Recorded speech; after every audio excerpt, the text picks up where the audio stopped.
The Amazon rainforest covers an area the size of Australia. It is host to half of all species of life on Earth, many of them lethal. It is no place to be lost alone. In the jungle, there are countless ways to die.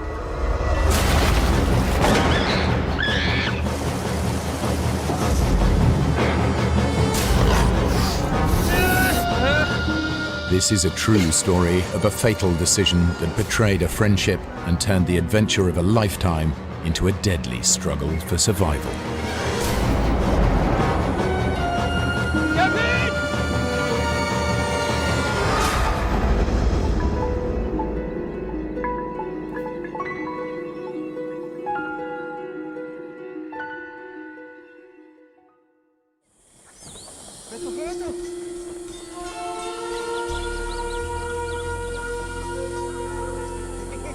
Bolivia, South America. In November 1981, 3 backpackers traveled to the remote outpost of Azriamis in the Amazonian jungle. Yossi Ginsberg is a 22-year-old from Israel, fresh out of national service with the Israeli Navy. The reason why I came to South America was one reason. It was very clear to me. I wanted an adventure. I was very, very naive, bright-eyed, open to the world. Everything is possible.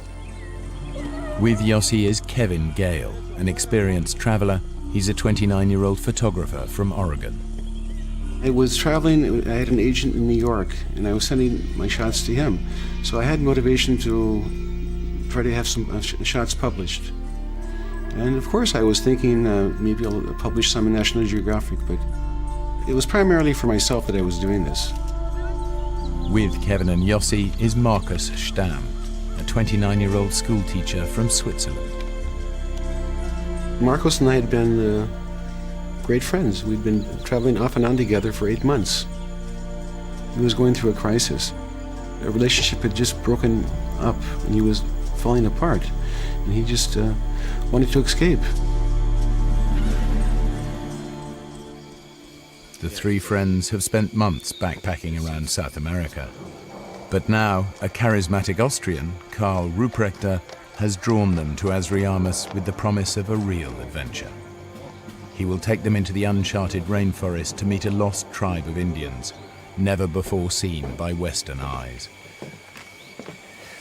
Oh, lousy map. No detail, the whole of Bolivia on one map. Look, I marked the field. See there? That's where we are now. We cross the Tuichi River.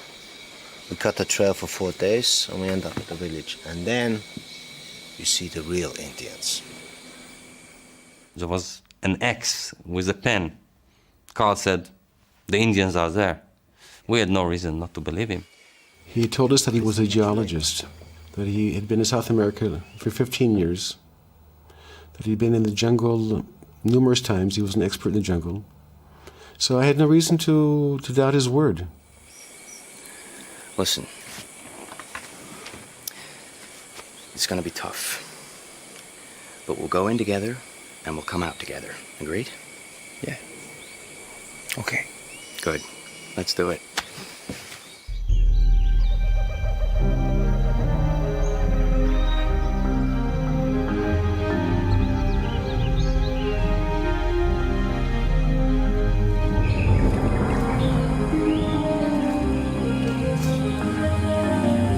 Guys.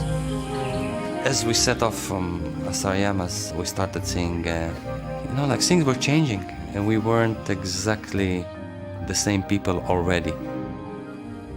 And I think the reason for it was that we knew we're leaving civilization behind, and this is it, just the 4 of us. Up, Marcus. It's a jungle. The friends follow their guide into the rainforest. Ahead of them lies a week-long hike to the Indian village. From there, Carl has told them they will return to civilization by rafting down the Tuichi River. It was a different world, and we could hear animal life all over the place.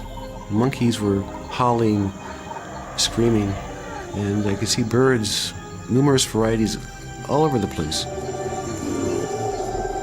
It was like a picture.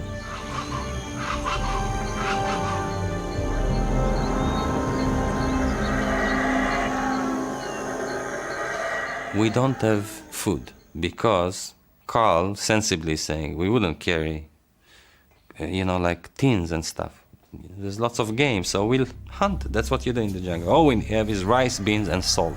That's all. The rest comes from the jungle. But what we kill is not so pleasant.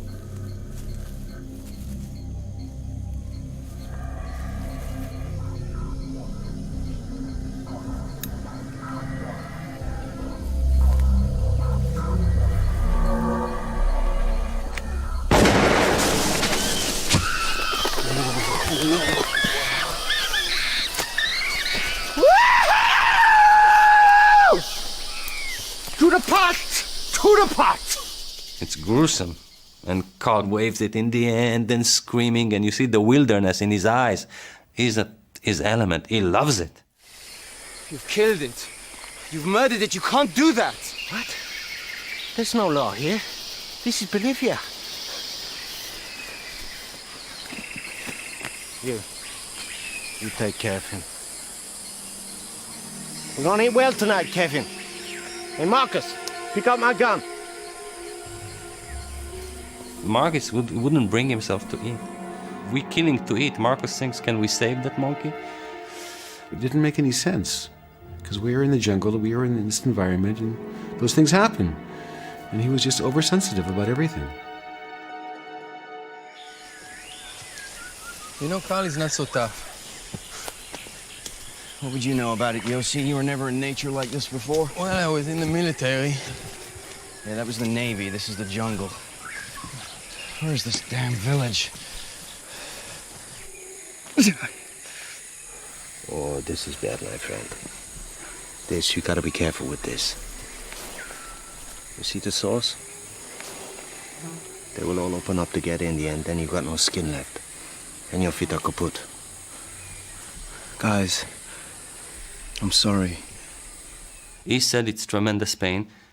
We didn't believe him, because it was part of it. Okay, now he's complaining. He's always complaining. He's always finding a reason to complain. Marcus should rest. One of you could go now with me to make contact with the village and then come back for Marcus.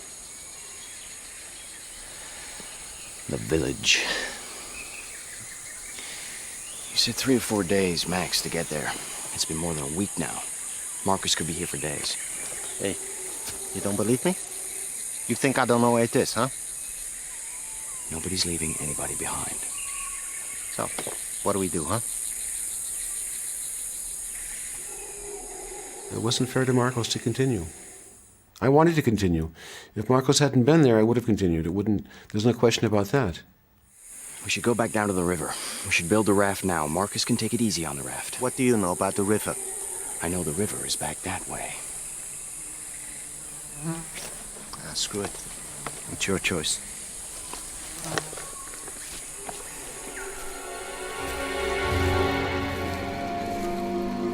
Forced to abandon their dream of visiting the Indian village, the adventurers head back to the Tuichi River. Now they will raft out of the jungle.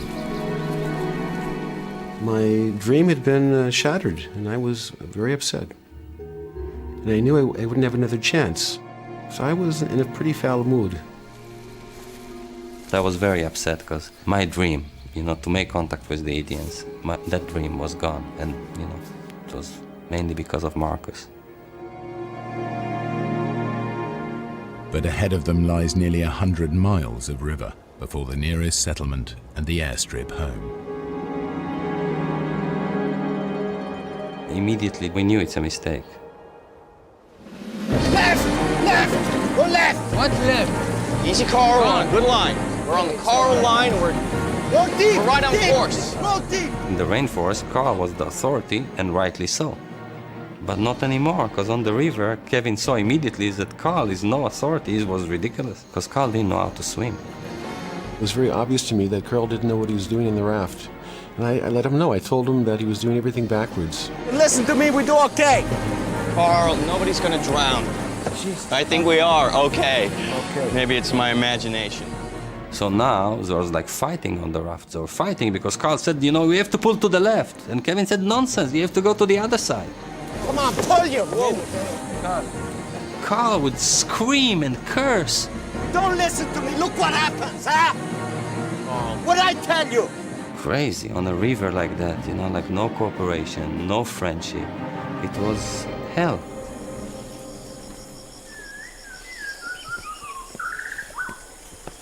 We're pretty close to the canyon. Huh? I told you. You gotta forget the raft now. Look. We are here. Almost the Cape Down River. It's the Malpaso San Pedro Falls. He called us and he said, down from here. It's a canyon, and there's no way, if you're going in, you're dying. There's no way out of it. So 2 days on the river and you had enough, huh? You don't believe me.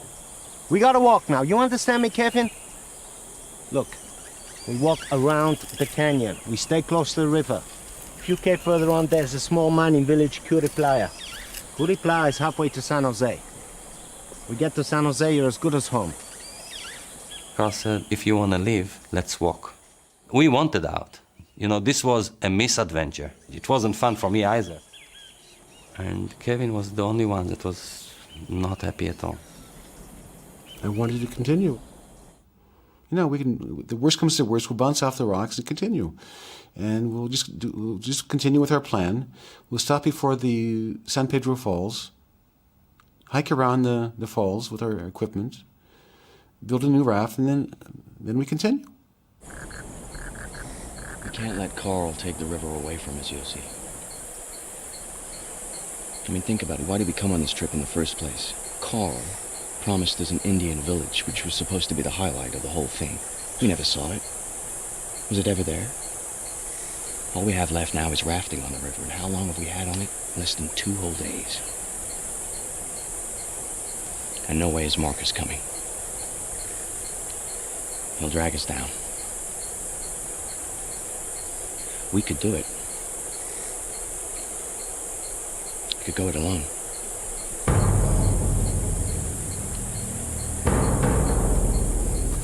You know, it was a moment I just didn't know what to do. I mean, in my guts, I wanted to go with Carl and Marcus. But I already had this relationship with Kevin, you know, like Kevin was my hero. I chose Kevin, you know, like in that split, I chose Kevin. He was my man. So I stuck with him. I said, okay, you know, I'm coming with you. I felt Marcos was in a very bad place, bad spot. I certainly didn't want to hurt him. I didn't want him to make him feel worse, but I couldn't help the guy. I mean, my best buddy, and I couldn't help him. We had this wall between us. But you promised we'd go in together and we'd come out together. This is different. Don't you get it? I don't want you to come. You're not coming.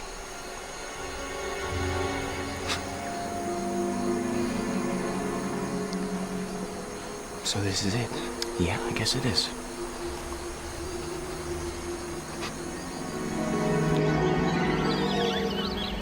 In retrospective, how did we do that? How can you split in such an environment, you know?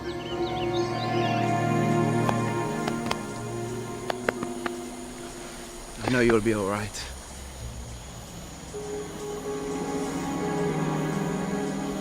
Let's get moving. See you soon, Marcus, huh? I see you soon, Carl. Ah, you'll see. La Aventura. Still haven't had enough, huh? You're full of it, Kevin. You're gonna be fish food, the pair of you.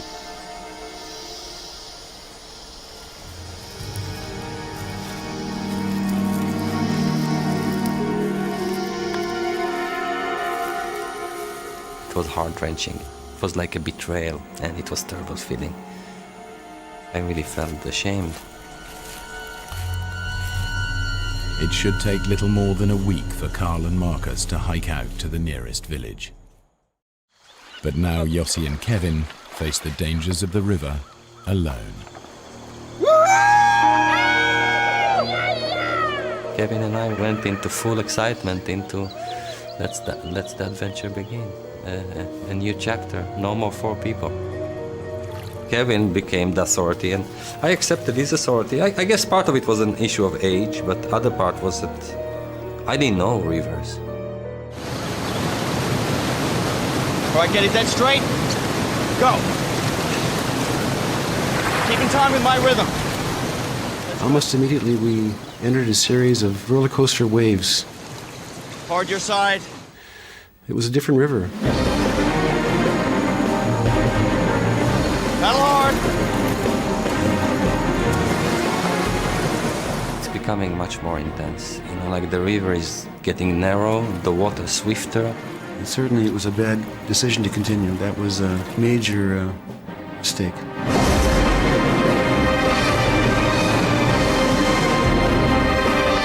We're just shooting straight into white water. Both of us were lying on the raft. That was the only thing we could do. Suddenly, it was clear to me that nothing that can prevent us from colliding with this huge rock that was approaching.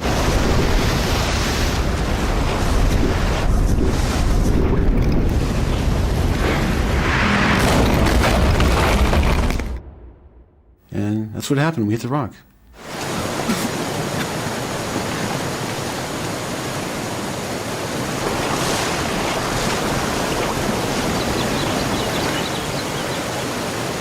All right, Yossi. I want you to listen to me now, okay? We can't stay here. All right? So I'm gonna jump, okay? I'm gonna swim to the shore, and I'm gonna throw you a line. I don't want him to jump. He tells me why he's jumping, and his plan is completely suicidal. But in that stage, I think not only that it's suicidal, he kills me. Kevin, no! Kevin!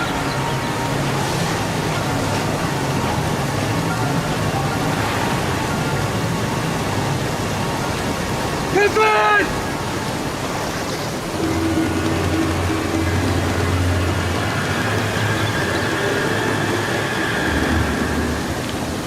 Kevin, don't leave me!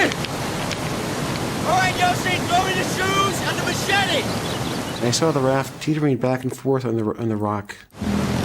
And then at the same time, the raft moves, and I hear that terrible screech.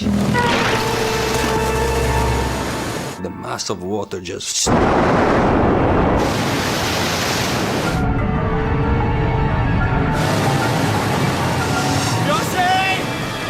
Yossi, hold on! He entered the rapids, and I saw him go through 2 or 3 rapids, a couple drops, and around the bend he went, and I didn't see him again.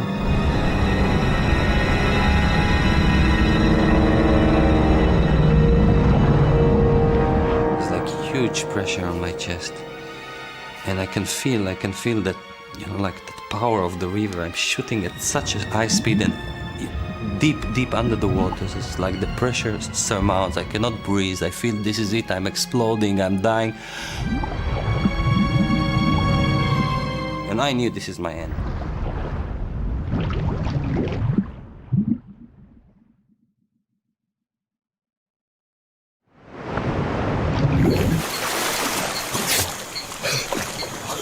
After a long time in the river, I was spat again into the surface.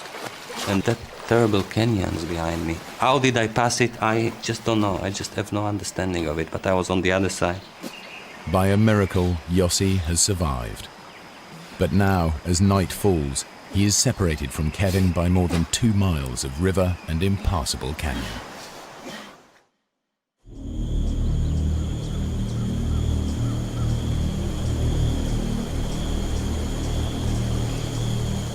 The next morning, Kevin starts to search for Yossi.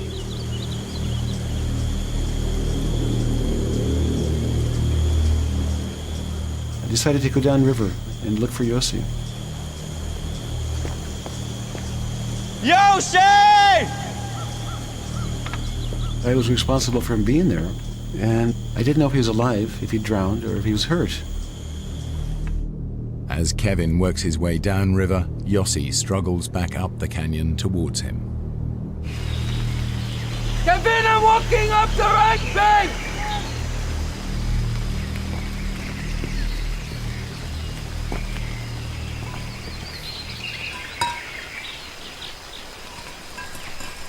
Early morning of the day after this tragedy, this disaster, I hear this scratch, this metallic scratch.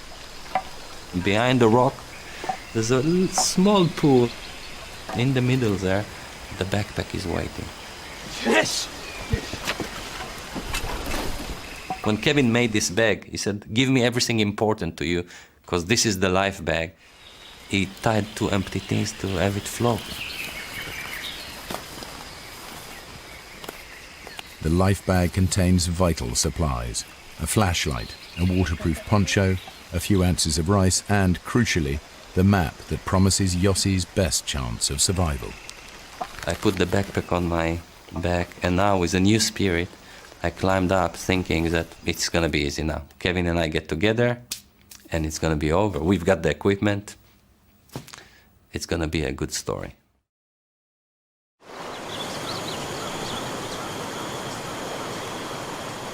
After another day of searching, Kevin is less than a mile away from Yossi when he comes up against the canyon walls. He has no choice but to turn away from the river and climb up into the jungle. I knew that the San Pedro Falls was before me, and I wasn't about to swim through that. So I decided to leave the water and hike into the jungle.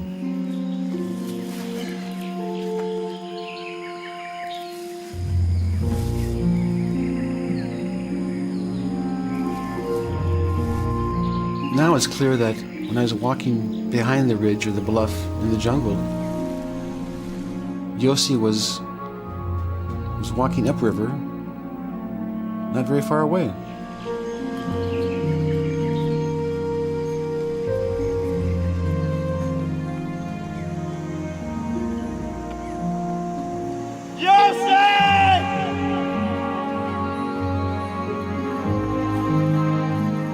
The friends continue to look for each other for days, surviving on little food and almost no sleep.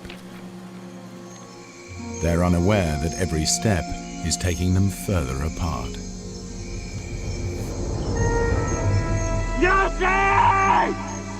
The only thing that kind of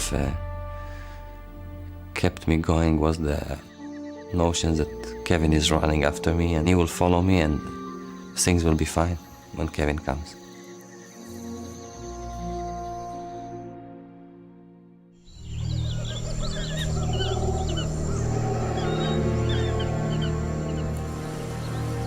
Kevin has finally worked his way back to the river, but he is now miles downstream from the canyon and Yossi. After 5 days alone with no food or equipment to help him survive, he is exhausted and starving. By this point, I realized my chances were very minimal. I mean, I thought I was going to die. So I had one shot. That was to make it to San Jose. Kevin's only hope is that the current will carry him down to San Jose. I was no longer thinking about Yossi. I was thinking about my life. I didn't have anything left. So now I was trying to save my life. And that's what I did.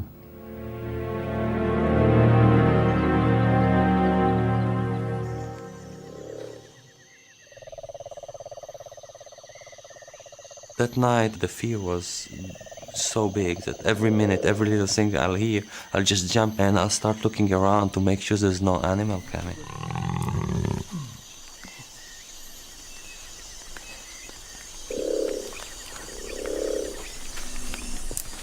I just clearly heard some branch breaking. Something is moving. I knew I'm not imagining that something is moving near me. I look with the flashlight around. But the moment I put the beam on, I see the face of a jaguar.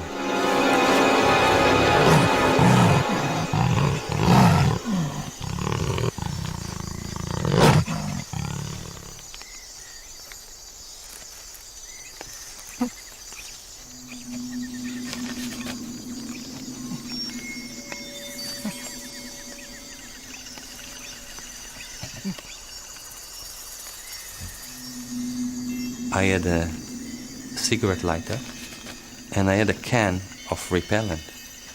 And I remember that I saw that in a movie that you can actually set the repellent on fire.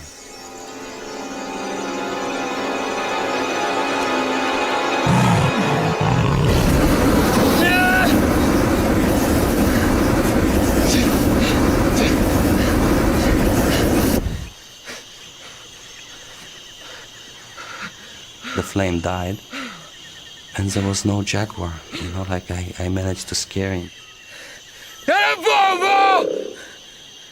I sat there for the rest of the night, and you know, I started crying and screaming and trembling. It was consuming, that fear.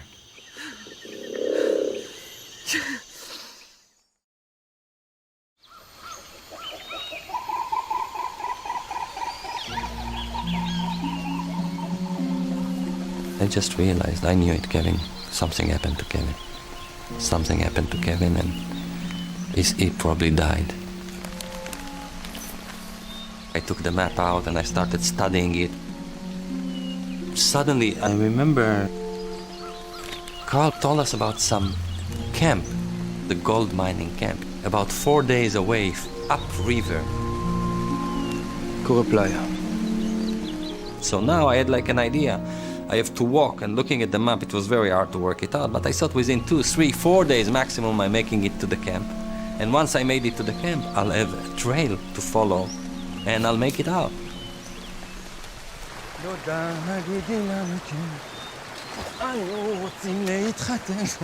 Yossi heads for the mining camp at Curry Playa. From there, he will pick up the trail to the village of San Jose and safety.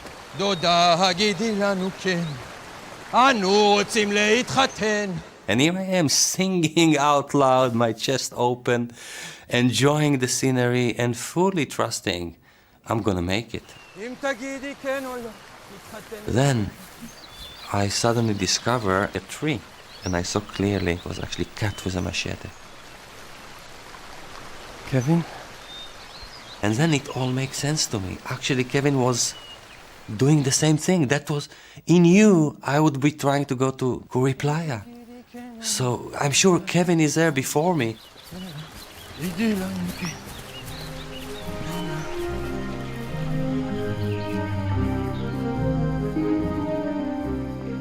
I kept on walking along that trail, and it started being a bit strange because the marks weren't as clear as before. Deep in the bush, I had no sense of direction, and now I was stuck with this little trail and hoping that it will lead me back to the river and to the camp.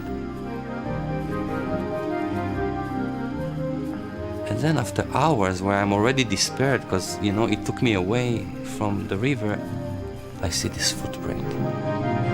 It's not an old footprint. I see that footprint in the mud, and I realize this is a hiking boot, and there's only one person in the world that could have left that footprint. It's Kevin. Kevin!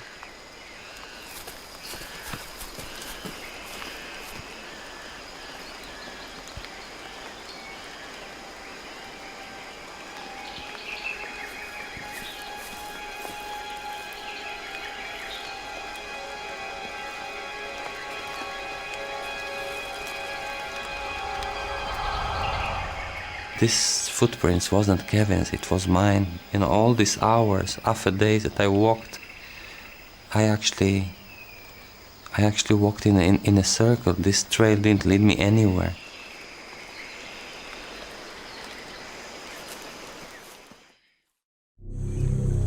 After hours on the river, Kevin's condition is critical.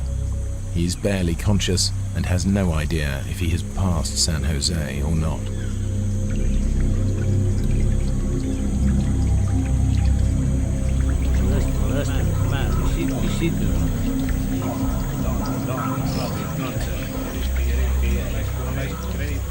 All of a sudden, I see a canoe.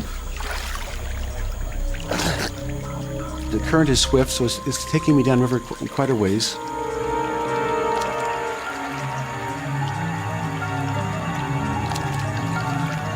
And then finally, they turned their heads and they began waving their arms. like this, like downriver, downriver.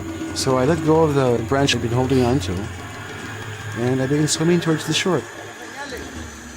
When they approached me, they asked two questions. They asked me if I was lost, then they asked me if I was hungry.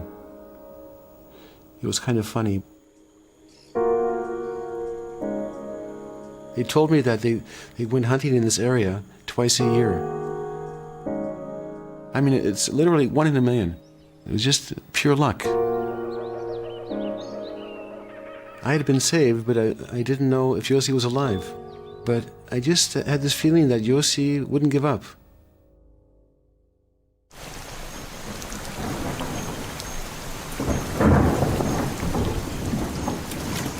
Yossi pushes on towards the old mining camp. With the rice gone, he's surviving on little more than scraps of fruit scavenged from the jungle floor. I just made it a rule. I'm not gonna lose the river again. Suddenly, there was this opening along the river and I saw the hut. Go playa.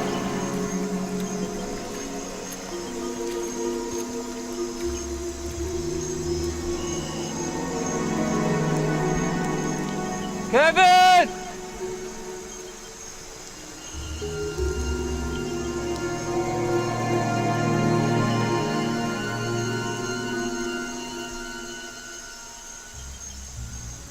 I was so hurt. The disease on my feet, this fungus, reached my hands as well, and my hands were raw as well. And I felt that not only the pain that was so excruciating, but I actually remembered how Marcus had that. And I remember that I actually didn't believe him, and I thought that he's a wimp. And for a second I was thinking that maybe what has happened to me was directly related to the way I behaved to him, to my friend. And now I know, because I suffer myself.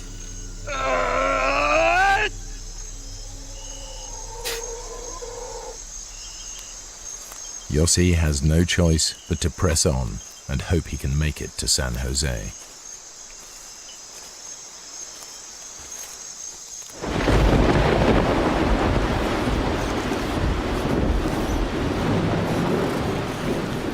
The rain was merciless. It was so tough. The night came and it was very hard to escape. What happened is quite unbelievable. I didn't know of that phenomena, but literally the jungle started collapsing.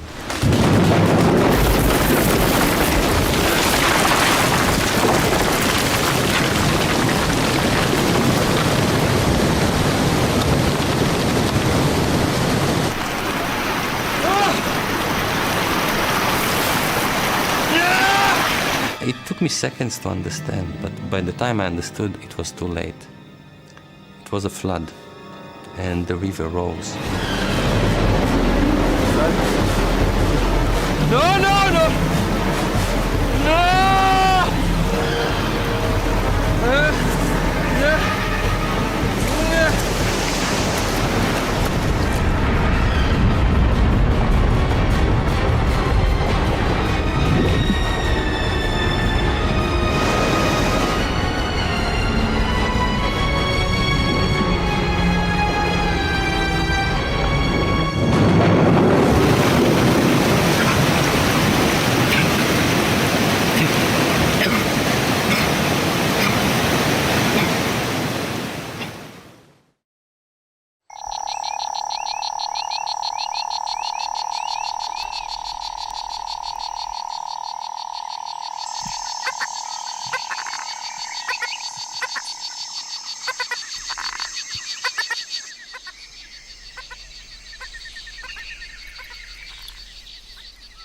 By morning, the flash flood has subsided, but Yossi has been washed far away from the river.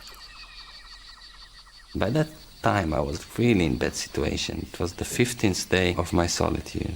I couldn't start a fire, there was no sun to dry, and no food, and the rain, and wet. But things were clear. I just had to stand on my feet and keep on walking. Because I knew now there's one thing, find the river.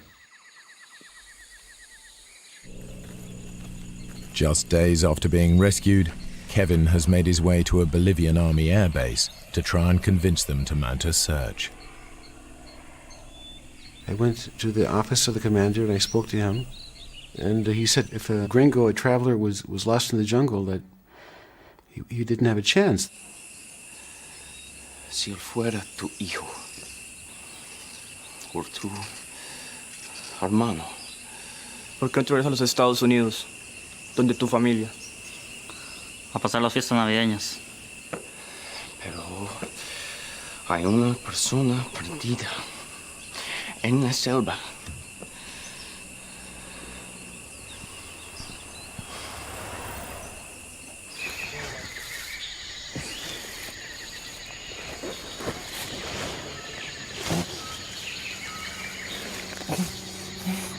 I hear that noise, and I listen to that noise because it's so foreign, and I start realizing it's an airplane.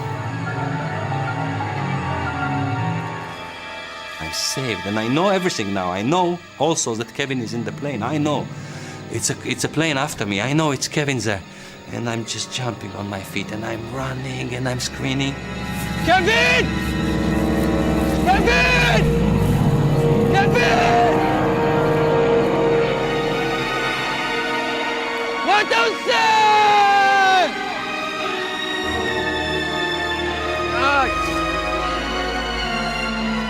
What do you say?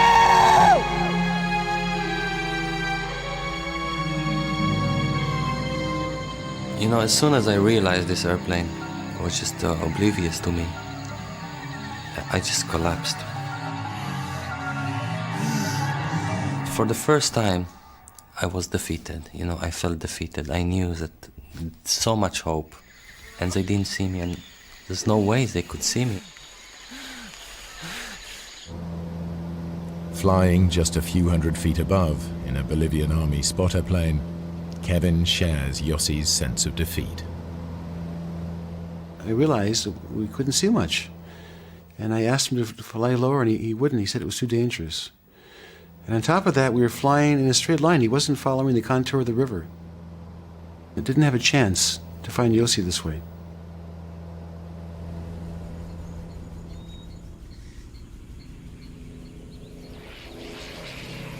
I was going crazy. It was very, very frustrating. Like, every day was very important.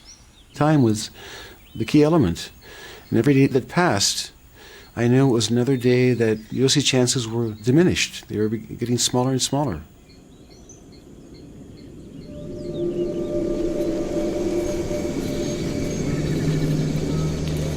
Yossi has now spent 17 days alone in the jungle. Since the floods, he's found nothing but rotten fruit to eat. He is feverish and weak with starvation.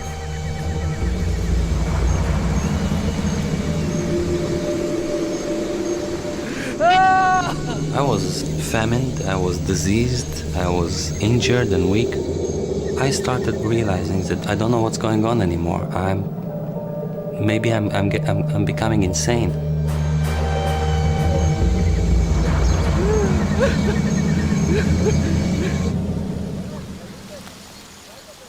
I thought that Yossi wouldn't give up. So I began thinking about the next steps. And I found a fellow named Tico, and I asked him if he could take me up to Tuichi. And he told me that he can, but he has to be back within 3 days. So it's better than nothing, so I said, fine.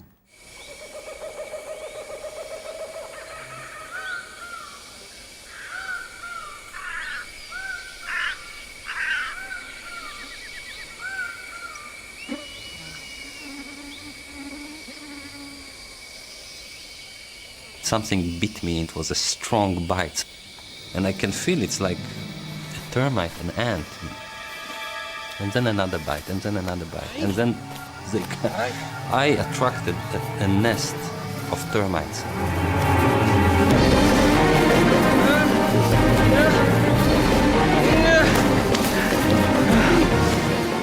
And there were like hundreds of them, and then thousands of them, and I couldn't escape. There were no way I could escape.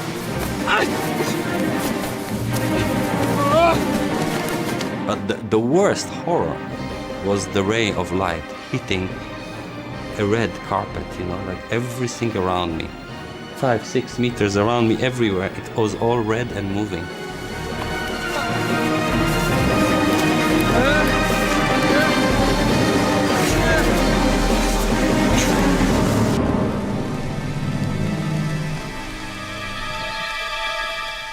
My body was like a colander. There was no place in my body that wasn't bleeding.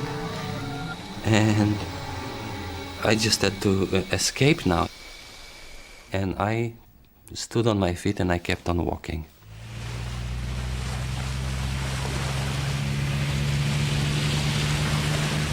I told him that I want to go as high as possible, up the river as much as possible. Just kept going up and up and up. I didn't want to stop.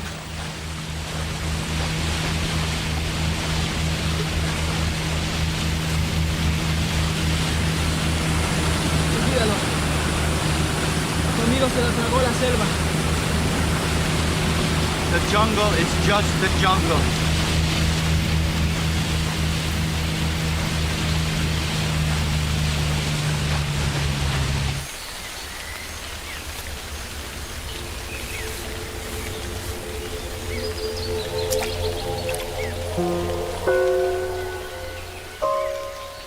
On my knees, on my elbows, I'm crawling.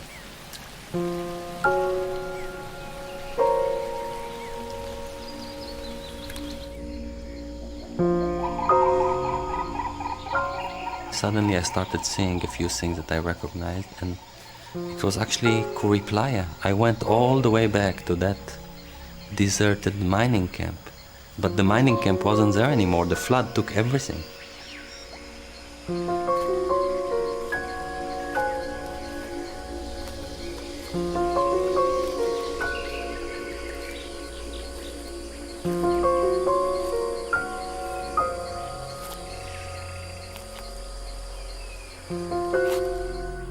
My feet weren't feet anymore. They were like two lumps, two chunks of blood and pus. I gave up. I prayed to God, just allow me to die. All I want is to rest. Let me die.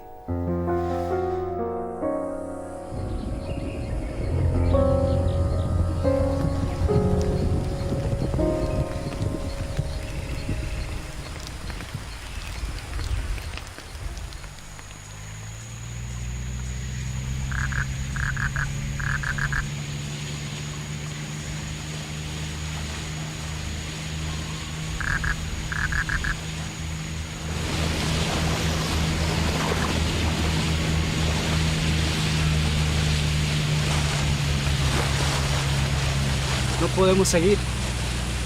Mira, el río está creciendo de nuevo. Hay rápidos arriba. Siento. No podemos seguir.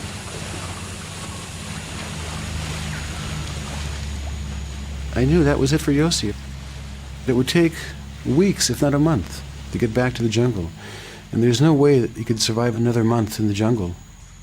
And I just felt this heavy feeling, and this sense of loss, and this terrible sense of guilt that I'd caused his death.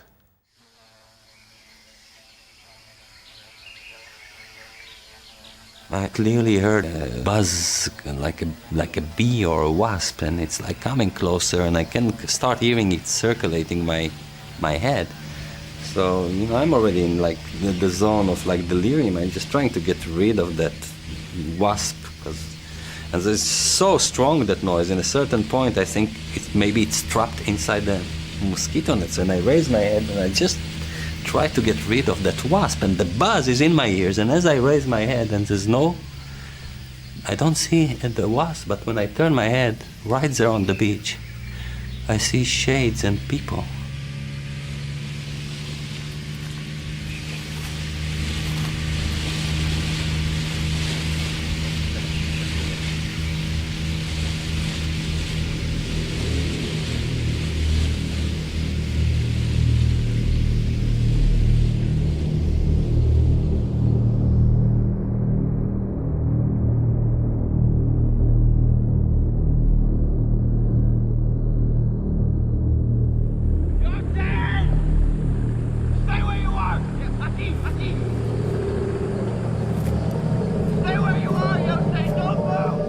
I mean, it's like at that stage, I don't know what's going on. Just, you know, like Kevin, like a flesh is already there, and I'm collapsing in his arms, and we just hold each other and hold each other. It's just emotion. We cry and cry and cry.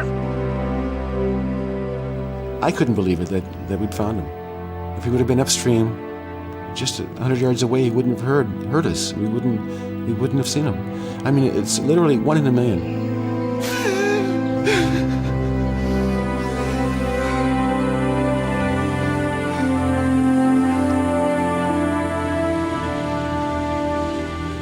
My life was spared. I mean, I know Kevin saved my life, but it was a miracle. For sure, it was a miracle. I think that Yossi saved my life, because if we hadn't found him, if he would have perished in the jungle, I would have had a very heavy burden to bear, knowing that I caused his death. Because I put him in the situation, and I was entirely responsible. So I think that's how I see it.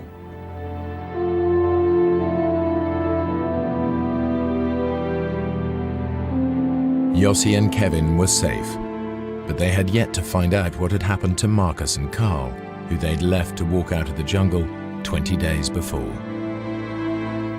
It was a shock to us to discover that there was no trace of Marcus or Carl. Of course, when I realized that Marcus was lost in the jungle, it was a very heavy feeling. Kevin went back into the rainforest immediately to search for them, and he couldn't find anything, any sign, any track. It just evaporated. The Bolivian army also mounted a search and discovered that the Indian village that Carl had marked on the map did not exist. They told me that Carl had a history of taking people into the jungle and leaving them. It happened more than once. They were very, very familiar with Carl, and they said he's a troublemaker, and he found refuge here in Bolivia. And I was shocked. Over the following years, both Kevin and Yossi mounted searches for Marcus, but no sign of him was ever found. I don't feel guilt about not taking Marcus with us. Then and even now, I feel that it was the right decision not to allow him to come. But I always thought then, and I probably do occasionally now, that if I would have gone back with Carl and Marcos, if we would have gone back together, that it would have ended differently. It was a life and death issue, and we decided for him that he should go out. Yeah, we did think, both Kevin and I, we were thinking that what we are doing is more dangerous. If this is an excuse, we were thinking that. Still, we made that decision for him, and he never came back. Kevin Gale is now a fitness instructor and photographer living in Israel. He is married to Orna, an Israeli he met while searching for Marcus and Carl. Yossi Ginsberg is now a writer and a motivational speaker, and has done much to preserve the Amazonian jungle. He lives in New South Wales, Australia,